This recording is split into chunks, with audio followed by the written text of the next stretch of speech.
Now that we've had a chance to work with operations of radical expressions, we're now going to get into radical functions.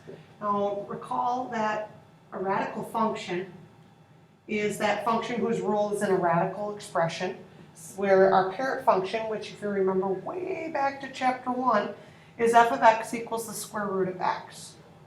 Now in talking about f of x equaling the square root of x, if you recall, we can't have a negative in the radical, so we are going to use for our x values, remember we get to pick them, of 0, 1, 2, 3, and 4.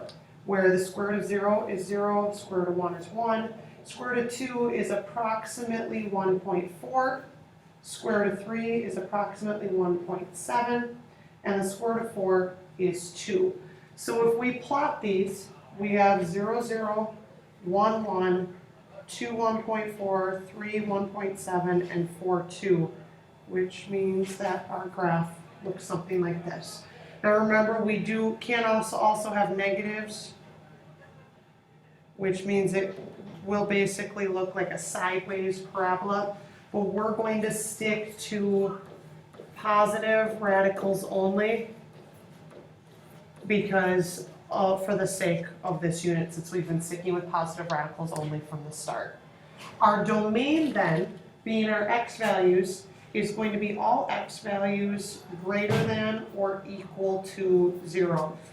Really, we should write our set notation of all x such that x is greater than or equal to 0. Likewise, our range then would be all y such that y is greater than or equal to 0. And recall then, as we get into our next video, will be on transformations. If you recall our summary of transformations here, where if we have an A value, that means we're going to have a vertical stretch or compression. It is outside. Bigger than 1 will be a stretch. Between 0 and 1 will be a compression. And if it's a B value on the inside, it will be a horizontal stretch or compression, where it is the opposite. So if it is inside, it's bigger than 1, it'll actually be a compression, with the factor being 1 over that factor. If it is between 0 and 1, it'll be a stretch, where you take the reciprocal and that will be your factor. If we have that h value inside, it's the horizontal translation or horizontal shift, where it is the opposite. If it's negative, it's to the right, positive to the left.